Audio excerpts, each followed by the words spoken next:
Усім прывітанне яшчэ раз, з вами по-ранейшаму Зміцер Лукашук, і мы працягваем абмеркалі упершыню у нашай студыі старшыня выбарчай камісіі па выбарах у Координацыйную раду Алена Прыходько. Добрый день, спадарыня Алена. Прывітанне, Зміцер, прывітанне слухачам, гледачам. Спадарыня Алена, вось буквально перад самым вашим прыходам у студыю з'явілася інфармацыя про тое, што так званы следчы камітэт завёў крымінальныя справы супраць усіх кандыдатаў на выбарах у Координацыйную раду. Агулам 257 чалавек. Іх вінавацяць па 4 артыкулах. Змова з мэтай захопу ўлады, ну, хто б сумняваўся, заклікі да санкцый, стварэнне экстрэміскага фармавання і спрыянне экстрэміскай дзейнасці. Но это кандыдаты. А што там з сябрамі выбарчай камісіі? З сябрамі выбарчай камісіі пакуль нічога. Ну, прынамсі, з афіцыйных крыніцаў мы нічога такога не бачылі, не ведаем. Ну, я думаю, што нас радзіма таксама не забудзе. І нешта, нейкая такая вішенка на гэтым торце можа і быць. Ну, то бок, мы ад пачатку былі гатовыя да розных такіх варыянтаў, таму чакаем, але пакуль не. Ну, сапраўды, спадарыня Алена, вот ведаеце, быў такі жарт у свой час, калі кожная выбарчая кампанія там нейкая пачыналася, там мне нават жонка моя казала, там, што ёсць любімая жанчыны журналіста Лукашука. Гэта там пачынаючы, калі ёсць якая-небудзь жанчына сярод кандыдатаў, там ці Караткевіч Таня, ці там Ганна Канапацкая і Ярмошина. Вот это была любимая женщина, ну, жартом, конечно, потому что, ну, трэба было рабіць інтэрв'ю. І я да чаго? Зараз мемы з'явіліся, дзе вас параўноўваюць з Ярмошинай, там пачынаючы ад такога добрага кшталту Ярмошина, здаровага чалавека, да не вельмі. Як вы да гэта ўспрымаеце? Ну, спакойна успрымаю. Ну, добра, калі параўноўваюць, спакойна стаўлюся да жартаў. Я ўвогуле лічу, што любы працэс ён павінен быць разнабаковым. Палітычны працэс, калі ён такі сумны, разбаўляецца нейкімі жартачкамі, то добра. Ну, канешне, не заўжды прыемна, калі там нейкія гадасці там у асобку пішуць, але, ну, як ёсць, людзі розныя, рэакцыі розныя, таму нармальна. Вот бачыце, уже одно адрозненне ад Ярмошинай, якая некалі мне ў інтэрв'ю, калі я там сказаў, што ну хочацца ж, каб былі выбары, выбарчая кампанія такая энергічная, весёлая, як ва Ўкраіне. На што яна на мяне паглядзела: вы што, хочаце вот, чтоб вы хочаце як ва Ўкраіне? Ну тады яшчэ вайны не было, але ж тады вот это вот все там подкуп типа избирателей грэчкай, там нейкія там вот яшчэ там что такое. Я сказал: хочу. Яна на мяне так здзіўлена паглядзела. А вы, оказывается, хочаце, як в Украіне? Ой, канешне, я вам больш за тое скажу, я украінцаў вельмі люблю і шаную менавіта за вось у іх ёсць такая нацыянальная, я б нават сказала, такая якасць жартаваць у самых страшных умовах. Вось у іх, ну вось ёсць у іх гэты такі цымес, нейкі ўнутраны. Яны нават самыя страшныя рэчы могуць знайсці нейкую такую хвілінку для жартаў. Я разумею, што гэта можа дзесьці самаабарона, але тым не менш гэта вельмі такая добрая якасць, асабліва ў змрочны час.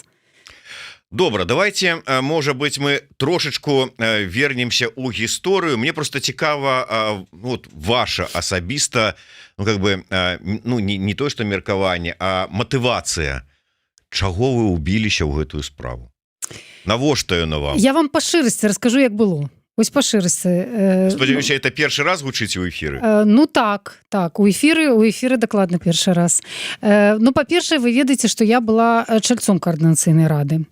І заставалася чальцом Координацыйнай рады, пакуль не ўвайшла ў камісію. І як была справа?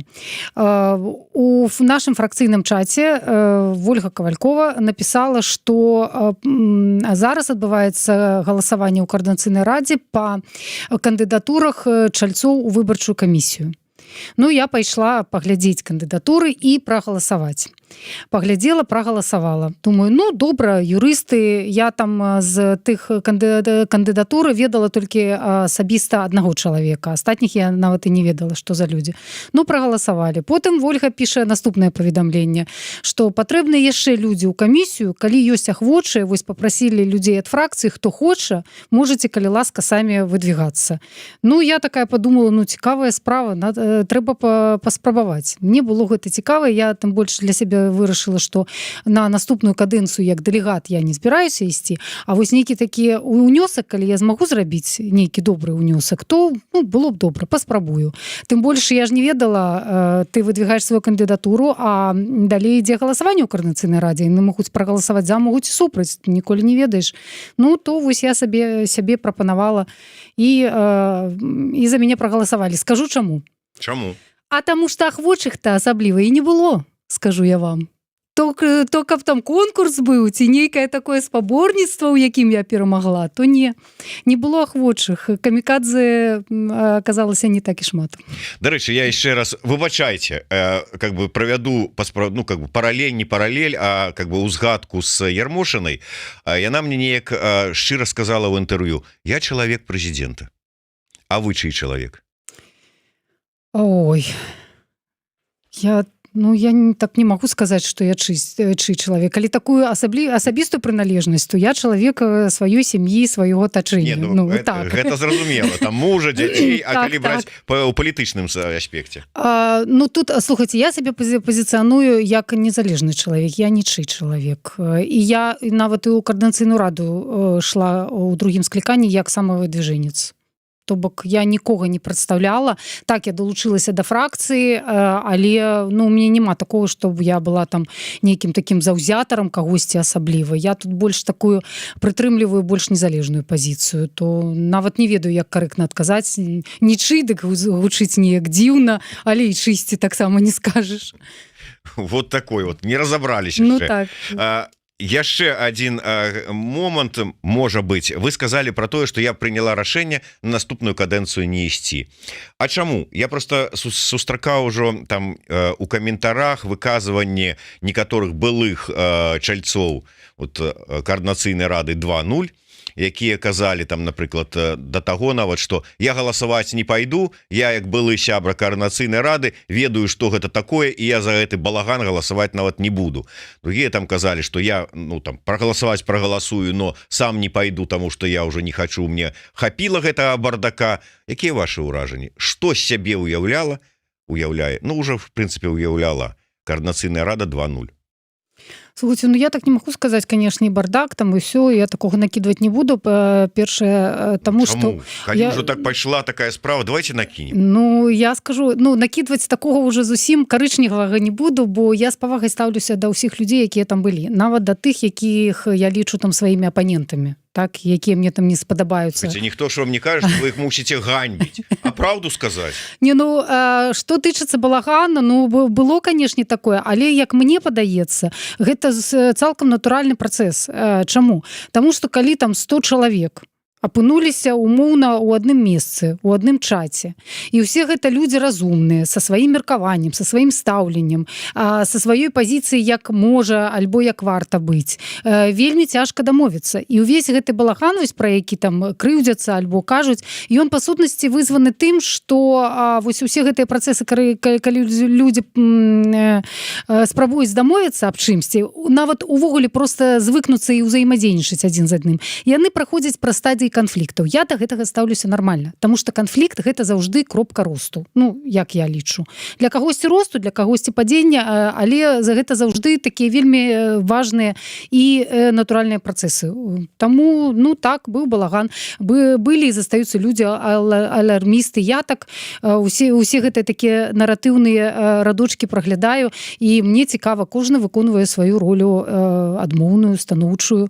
Мне было цікава. Не іду, таму што я не бачу больш сябе. Ведаеце, я чалавек выніку. Мне патрэбны нейкі вынік, каб ён быў... А выніку ніякай папярэдняй Коордынацыйнай рады няма? Так не скажу. Не скажу, вынік ёсць. І нават калі казаць пра нейкую такую прыемственнасць, так, то яна таксама можа быць. Тут хто што хоча бачыць і знайсці. Можа, не такія вынікі, як хацелось бы, ці чакалось, але з іншага боку мы ўсе знаходзімся ў такіх умовах, калі мы абмежаваны ў інструментах дасягнення гэтых вынікаў. Але нават тое, што Коордынацыйная рада закончвае сваю кадэнцыю тым, што адбываюцца выбары, як мне падаецца, гэта вельмі такі станоўчы вынік, такая квінтэсенцыя ўсей гэтай дзейнасці.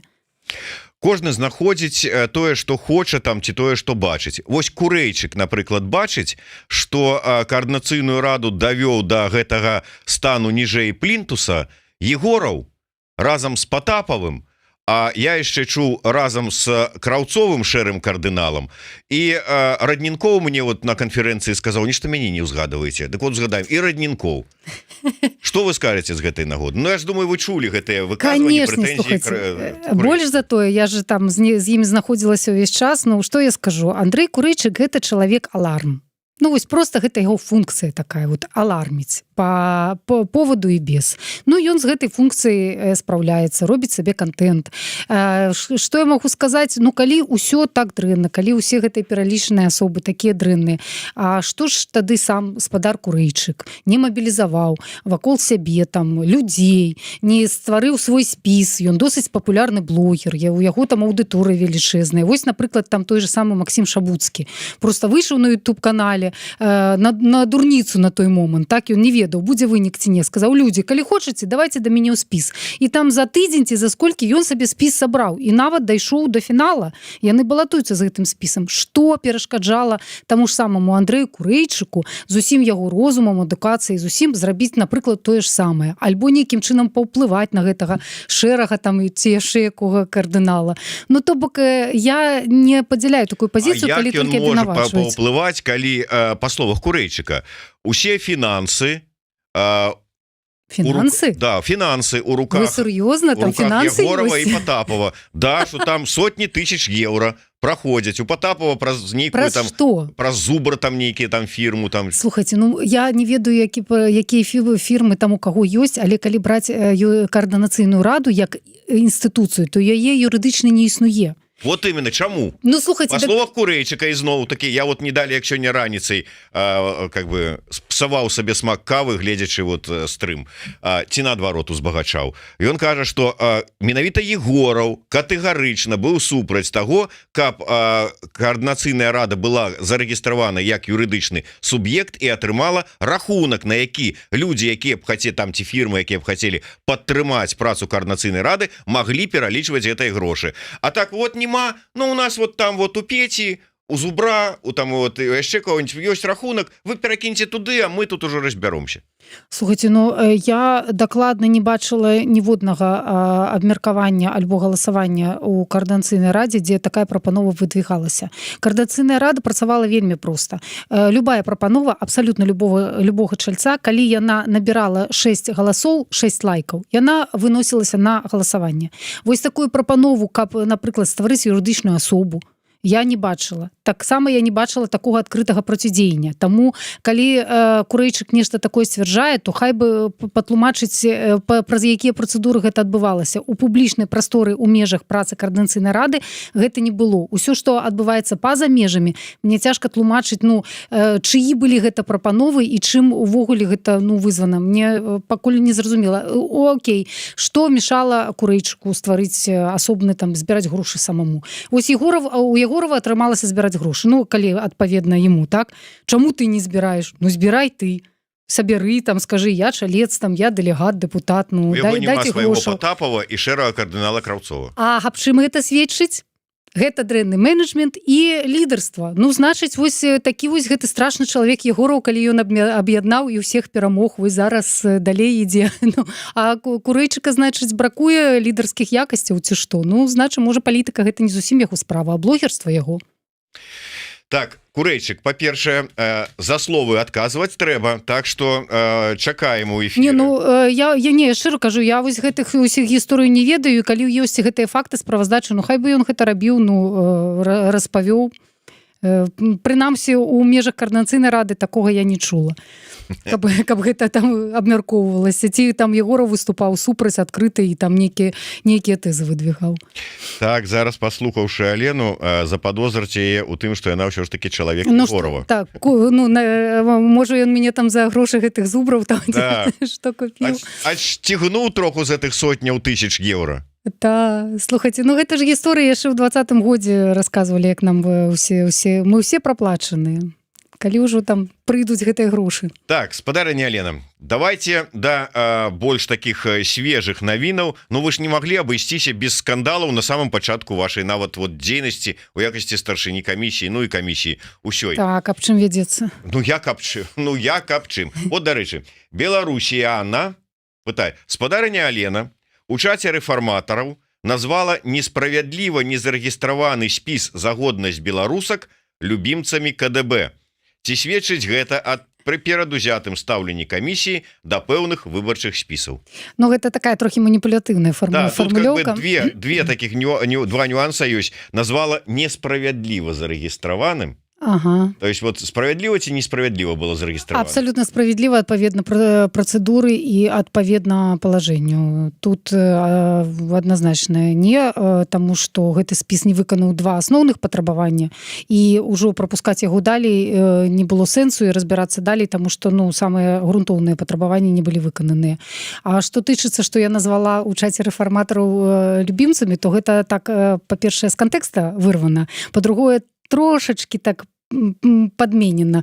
Ну, з майго боку нейкая, скажем, формулёўка з таким пытанне з падколачкай гучала, гэта я прызнаю, так, але гэта не было наўпрост абвінавачванне ні ў якім разе, таму што папярэдне гэта быў адказ акурат на адну з канспіралагічных тэорыяў наконт таго, што КДБ там мабілізуе сваіх выбаршчыкаў, яны прагаласуюць за нейкі спіс. Ну і я спытала тады, калі вы ведаеце, што такі спіс існуе улюблёнцы КДБ, то у вас ужо там няма вашага спісу, няма, хто ж яшчэ застаўся тады апроч. Ну, то бок, вось гэта як было сфармулявана.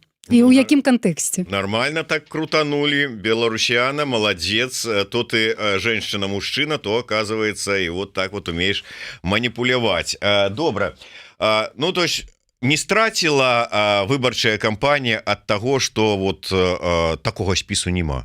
Дадаў бы яскравасці. Слухайце, так, дадаў бы менавіта. І калі б, можа, гэта мы працавалі ў такіх умовах не такога ціску, не такіх зжатых тэрмінаў, то такія правакацыі, яны акуратна, звычайна, у нармальным электаральным працэсе, яны дадаюць вось гэтага драйва такога, тое, што мае быць. Але у нас няма ні інструментаў зараз, ні, шчыра кажучы, рэсурсаў на тое, каб гуляцца ў гэтай гульні, таму што мы знаходзімся ў пастаянным чаканні нейкіх правакацыяў і сур'ёзных рызыкаў, і тэхнічных, і маральных, і любых.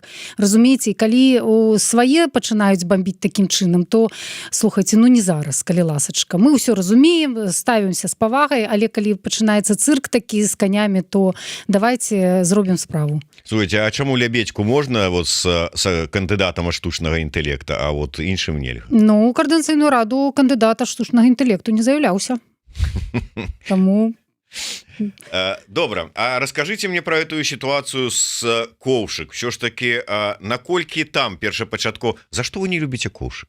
Так, пачынаецца. У меня няма ніякай непрыязні да гаспадарыні Аліны Коўшык. Увогуле. Больш за тое, я з павагай стаўлюся да яе як да асобы, як да прафесіянала і да таго, што яна робіць для беларускага руху, для беларускай палітыкі зараз у выгнанні. Гэта я вам шчыра кажу. Нема ў мяне ніякага такога прадузятага стаўлення да яе як да асобы, як і ў іншых чальцоў камісіі. Але сітуацыя была такая, што мы павінны былі вырашаць сітуацыю альбо фармальна у роўных умовах і адносінах да ўсіх, нягледзячы на прозвішчы і знакамітасці людзей, так? Альбо пайсці на нейкія саступкі, улічваючы тое, што спадарыня Аліна вядомая асоба, так? І тады вось выйсці на гэта, ведаеце, такі тоненькі лёдзік. Калі мы робім адну саступку для яе, то мы адкрываем гэтую скрыню Пандоры. Тады прыйдуць іншыя і кажуць, ну, слухайце, вось тут вы так зрабілі, так давайте-ка і вайдзіце ў наша становішча. І таму мы, каб папярэдзіць усе іншыя спробы нейкім чынам расшырыць вось гэтыя фармальныя межы, мы выканалі ўсё, ну, бюракратычна, фармальна, суха, як нам сказалі, нават бесчалавечна. Але, ну, слухайце, я, шчыра кажучы, не бачу нічога такога страшэннага, щоб мы зрабілі з ёй, ну, Ну, можа, ёй просто асабіста як чалавеку было непрыемна, так? Таму што гэта тычылася яе нейкіх асабістых абставінаў, якія для ёй там балючыя. Ну, але тут... Вот бачыце, якія вы людзі. З адных несправядліва, других бесчалавечна. Чалавечна.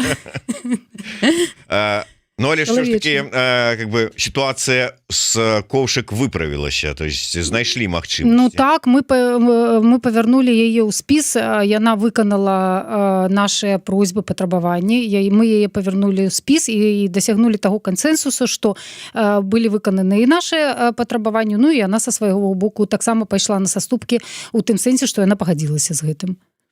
Так...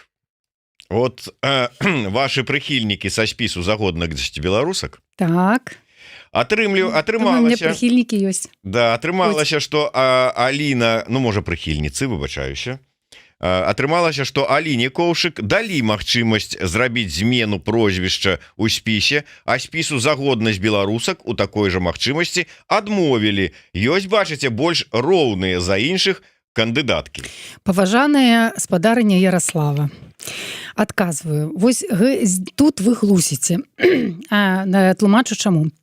У спадарыні Коўшык была абсалютна іншая сітуацыя. У спадарыні Коўшык ніхто прозвішча не змяняў, а нават проста удакладніў яго і напісаў яго такім чынам, якое адпавядае прозвішчу ў пашпарце. Пры тым, што сама спадарыня Коўшык засталася той самай асобай. Змены асобы не адбылося. Мы проста напісалі яе прозвішча адпаведна таму, як яно напісана ў пашпарце. Гэта ўсё. У вашым выпадку, паважаная спадарыня Ярослава, зусім іншае. У вас не было выканана патрабаванне беларускім грамадзянстве, вы яго не змаглі пацвердзіць. І другое, ваш спіс быў без вашага ўдзелу 9 чалавек. І вы прасілі не прозвішча змяніць ці удакладніць, а чалавека замяніць. І гэта вялікая істотная розніца. Напісаць другую частку прозвішча альбо новую асобу увесці ў спіс на тым этапе, калі ўжо спісы усе скончаны прыём і змяняць нічога нельга.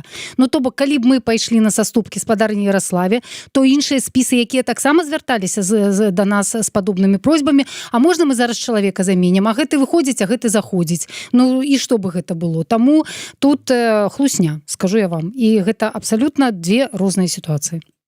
Так, все, беларусяна, я прапаную наступны раз на выбарах пайсці спісам ад Дарта Вейдера. Будзе, можа быць, таксама цікава. Давайте пра дзень, можа быць, будучы, заўтрашні. Усё ж такі, вот пытанне ад Валошкі. Сёння пачула, што галасаваць магчыма толькі па беларускаму пашпарту, а па ID-картцы не прадугледжана галасаванне? На жаль, не. Толькі па беларускім пашпарце. І нагадаю, што ў дзень галасавання, гэта таксама уважліва чытайце інструкцыі, таму што калі вы зараз паспрабуеце, не прыме. Але спачатку ў дзень галасавання з 25 числа будуць прымацца пратэрмінаваныя беларускія пашпарты. Яны будуць валіднымі для сістэмы. Але ўсе ID-карты, пашпарты іншых краінаў, таксама ксеракопіі, PDF-ачкі і ўсё іншае, гэта будзе не ўспрынята сістэмай.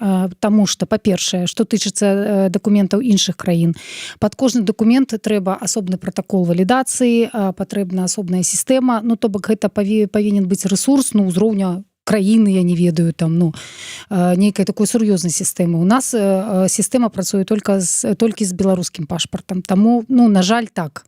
Калі мы кажам пра сапраўдныя выбары і сапраўдную валідацыю.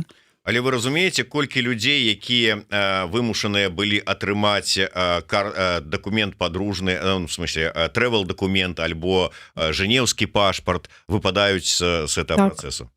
Так, але як мы можам іх ідэнтыфікаваць? Ось, прынамсі, у жэнеўскім пашпарце, напрыклад, грамадзянства не пазначана. Пазначана краіна паходжання, нараджэння, што не ёсць грамадзянствам. Разумееце? І вось як, калі пачнуць там нават не тысячы, нават сотні людзей, калі пачнуць дасылаць ID-карты, падарожныя, іншыя дакументы іншых краін, хто іх будзе спраўджваць, хто і якім чынам, праз якія інструменты можа будзе сказаць, што валідаваць і сказаць, што вось гэта ёсць рэальны грамадзянін Беларусі і ён зараз галасуе. Ну як гэта зрабіць? Якімі інструментамі? Вы прадумывалі магчымасць такой, ну, я не ведаю, так, атакі на галасаванне з боку спецслужбаў, у тым сэнсе, што, ну, умоўна, скажем, прыязджае там таварыш майору якую-нибудь воінскую частку і кажа: так, хлопцы, ідзіце ўсе сюды под маім контролем, вот вы робіце заданне КДБ і галасуеце тут там, я не ведаю там за кого, неважно за кого. Яны маюць права, маюць грамадзяне Беларусі, пашпарты, так. Яны грамадзяне Беларусі, і з аднаго боку как бы якая пагроза ў такім галасаванні, з другога боку, умоўна кажучы, вы гэтых людзей з ID-картамі і з жэнеўскімі пашпартамі адкідваеце, а там, ну, как бы, вот все нормально. Ну, там нормально, слухайте, ну, калі вось у гэтай логіцы разглядаць, так, то тады мы павінны увогуле падзяляць. Тут мы людзей просто... Ну, можна так, да, мы іх не дапускаем да галасавання, просто простое, што ў іх няма беларускага дакумента, які пацвярджае грамадзянства і іх асобу, так, які мы можам апрацаваць. Так, то гэта такія тэхнічныя умовы, ну, якія мы не можам змяніць. Калі рухацца ў логіцы, што ёсць правільныя і неправільныя беларусы, добрыя і дрэнныя, так, то тады мы ўвогуле павінны рабіць нейкую сістэму валідацыі. Ага, КДБшнікам нельга, так, каму яшчэ нельга? Настаўнікам можна? А калі гэты настаўнік у 20-м годзе фальсіфікаваў, як мы гэта будзем? Гэтаму настаўніку можна, а гэтаму нельга? А медыку можна? А я не ведаю, там, працоўнаму заводу. Ну, вось як мы будзем гэта ўсё разбіраць? Гэта па-першае. Па-другое, нават калі такое будзе, там, раус нейкі сабярэцца і зранку там на пастраенні прагаласуе там за спіс зялёных і пушыстых, так, напрыклад.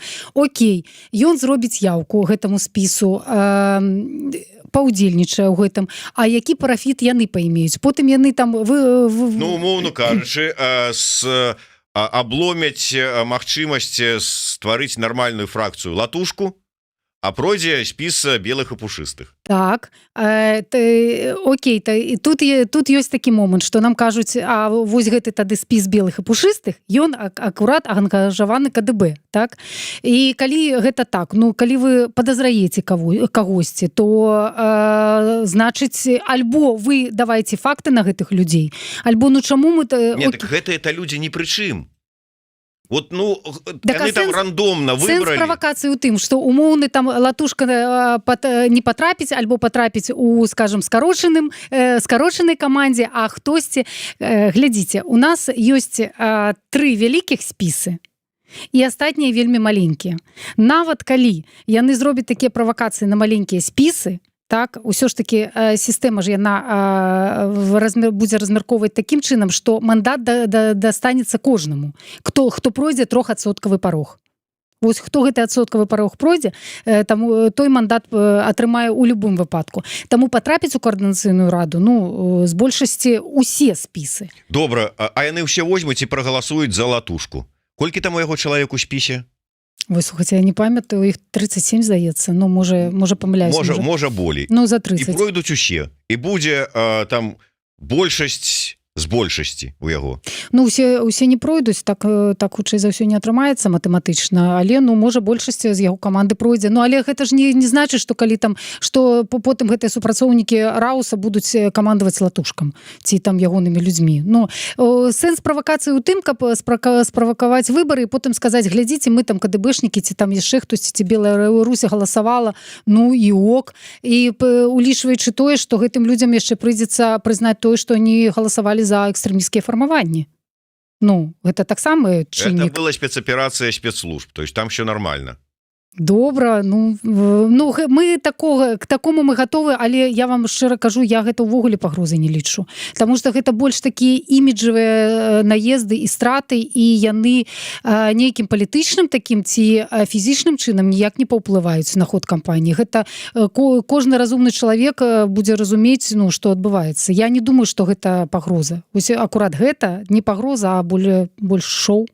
Ну, але гэтыя людзі тады, калі будзе новая Беларусі, ўлада зменіцца, змогуць сказаць, а мы таксама тут адсюль шаталі рэжым і прагаласавалі. Ну, глядзіце, мы ім яшчэ і бонусаў накідаем, ну. Удакладненне ад Валошкі наконт ID-карткі. Пытанне было пра ID-картку грамадзяніна Беларусі. Маецца на ўвазе пашпарт біяметрычны, гэты новы біяметрычны пашпарт, ну, канешне, ну, ён жа валідны будзе, я думаю. Слухайце, вось я зараз не гатовая сказаць. Вось такое пытанне. наколькі я ведаю, это ўжо было Гэта пасля нашага біяметрычны пашпарт, так. ад'езда, але там пачалі таксама Так, карткі. даваць такія карткі. Слухайте, дзякуй за наших... пытанне. Я сёння ўдакладню, і мы абавязкова афіцыйна на гэтае пытанне адкажам, таму што літаральна учора мы яшчэ раз прагаворвалі і ўсе казалі пра сіні пашпарт. Вот вось таму я спытаю. Трошки мяне ў тупік паставіла пытанне, але дзякуй за яго. Ну, у любом выпадку у чацвер дамоўлена, што ў нас у студыі прыйдзе Павел Лібер, так што мы гэта пытанне таксама з ім абмяркуем.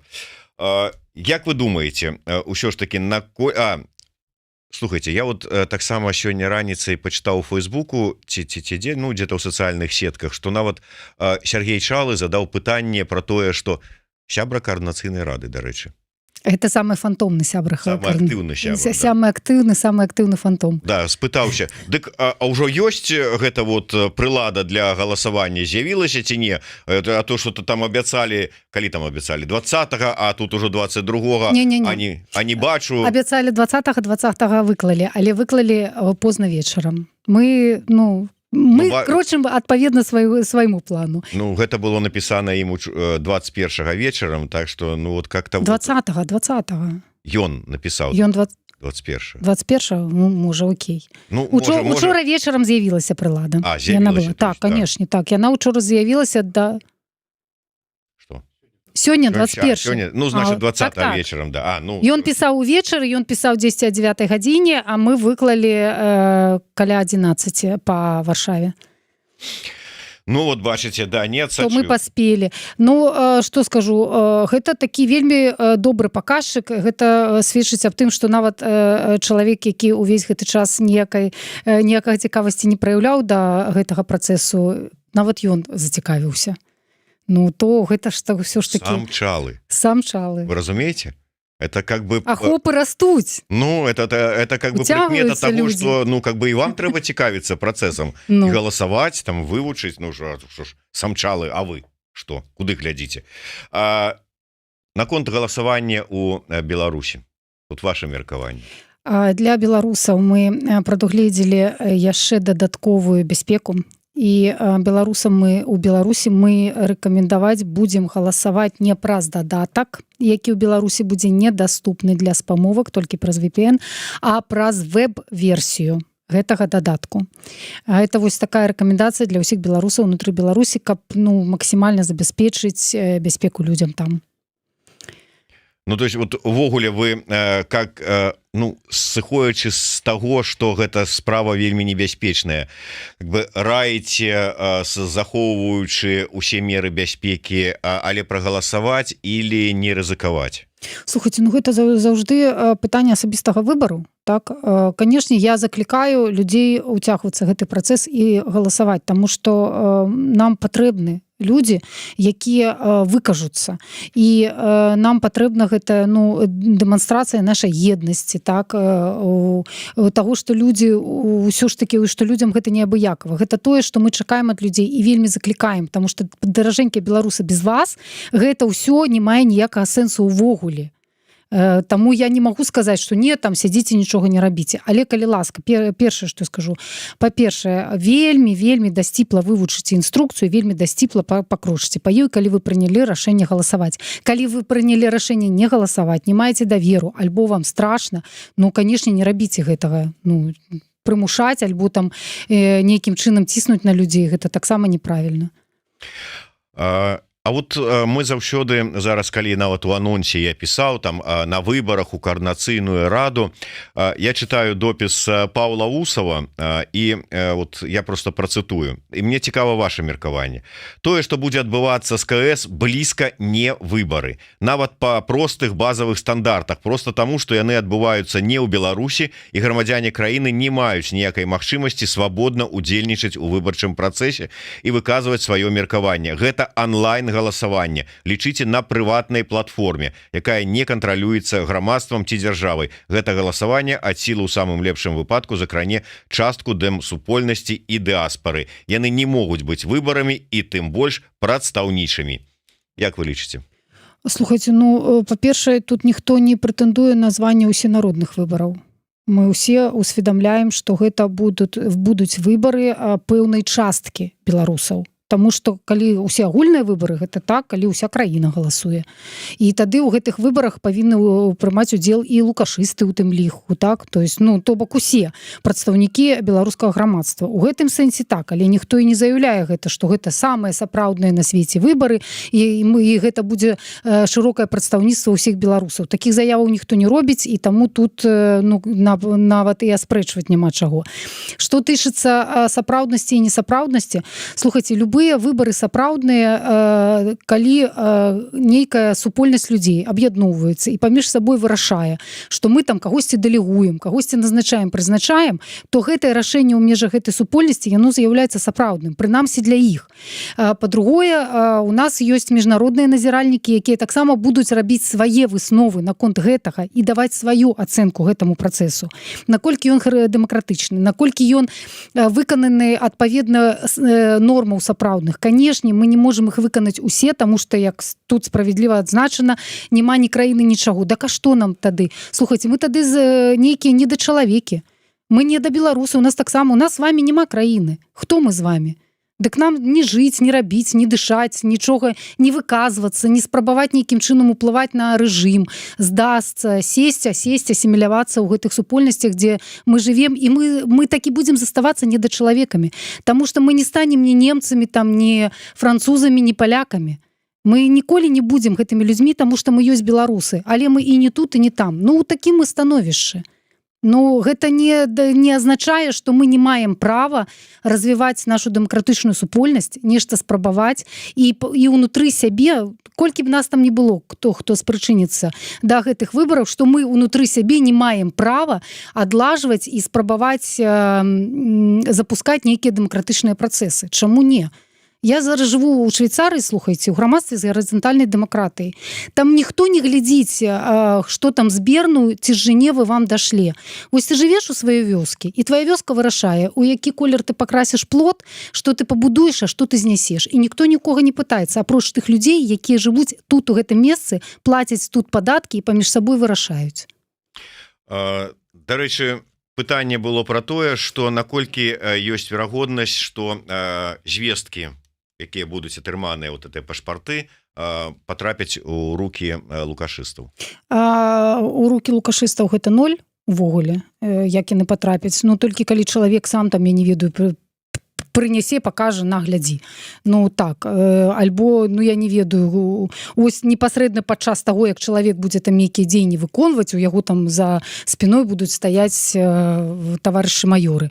То бок не, звесткі яны ўвогуле нікуды не патрапляюць, і нагадаю, нават беларусам у Беларусі гэта праз онлайн-версію, гэта будзе ўвогуле бяспечна. І гэтыя звесткі больш за тое, яны не толькі да лукашыстаў не могуць патрапіць, яны і да нас не патрапляюць таксама. І нікуды яны не перадаюцца. Захэшыравались і ў выглядзе кода пайшлі на падлік. Такім чынам. І адразу ж выдалілись кампаніяй-верыфікатарам. Будзе нейкі потым кантроль, як лічыліся галасы? Канешне. Па-першае, не потым, а непасрэдна ў моманце, таму што мы і назіральнікаў міжнародных, і назіральнікаў ад выбарчых суб'ектаў, і сродкі масавай інфармацыі, калі ласка, пішыце, я вось нават звяртаюсь, таму што запытаў у нас на сёння не так ужо шмат, але мы арганізоўваем 2 кропкі фізічныя, адна ў Вільні, адна ў Варшаве будзе, куды можна прыйсці на ўласныя вочы, паглядзець, спытаць, папрысутнічаць, паразмаўляць з людзьмі, як гэта ўсё адбываецца. Плюс яшчэ цягам некалькі бліжэйшых дзён будзе выкладзена гэта ўсё ж такі код гэтай платформы у адкрыты доступ, і хто больш-менш тэхнічна кумекае, разумее, можа у ім пакапацца і паглядзець. Як увогуле гэта працуе, па якіх сістэмах. То бок тут мы абсалютна адкрытыя. Такім чынам нават будзе такі прэс-цэнтр выбаркама.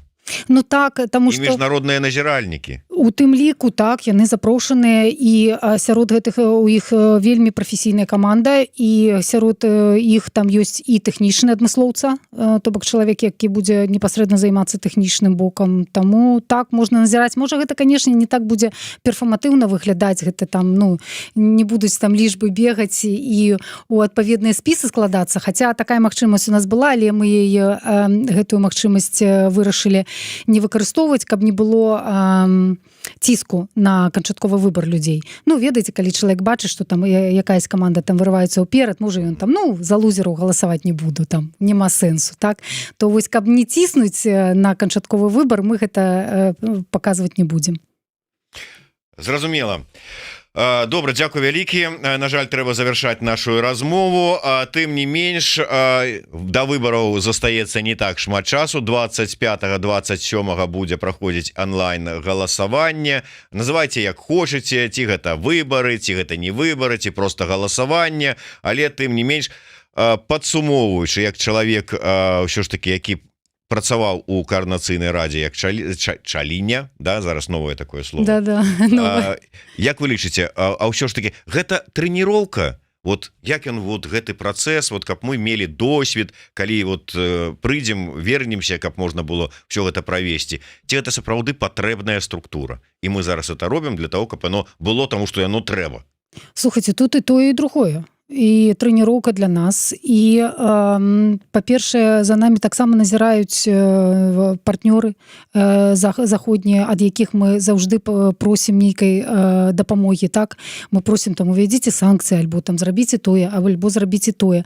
І калі гэтыя партнёры назіраюць за тым, як гэтая барацьба з лукашыцкім рэжымам нікому не патрэбная, то калі мы ўсе спынімся і застанемся кожны пры сваёй справе зараз, так, і не будзем нічога рабіць, увогуле ніяк змагацца.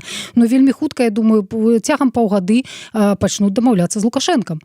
Таму што ўсе скажуць, ну, калі гэта беларусам не трэба, то каму яшчэ гэта трэба? Таму гэта дэманстрацыя таго, што мы працягваем бароцца. І яшчэ, вось, гэта маё ўласнае меркаванне, але я думаю, што у коордынацыйнай рады вось гэтага новага склікання менавіта і дзякуючы у тым ліку тым, што таму, што пройдуць выбары, ёсць усе шансы мець ўжо такое сталае прадстаўніцтва у парламенцкіх структурах Еўропы.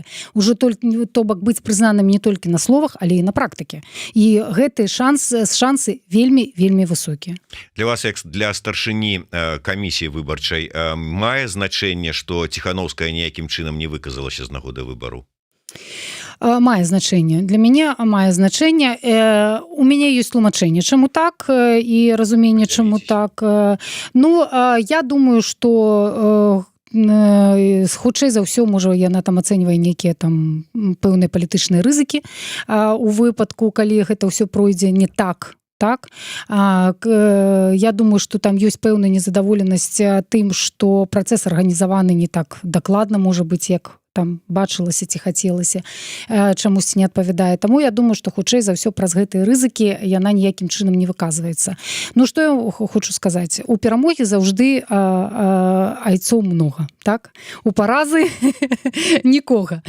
То паглядзі... Гэта нікога, Курэйчык сказаў, і вораў з Патапавым. Як мінімум, ну і мы, вось, камісія наша. І мы маральна таксама, Зміцер, гатовы і да абодвух варыянтаў. Калі нам усе будуць пляскаць у далоні, казаць, ой, якія вы малайцы, вы героі, і я думаю, тады ўжо усе выкажуцца і ўсе павіншуюць. І таксама мы гатовы да таго, што ўся гэтая аўдыторыя заганьбіць нас, закідае нас лайном і скажаце, ну, мы ж казалі, што было так. Ну, абодва варыянта, магчыма, будзем глядзець.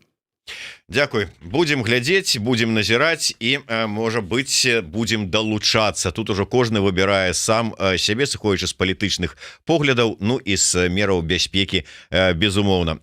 Дзякуй вялікі. Алена Прыходзька была у нас у студыі, Зміцер Лукашук працаваў для вас.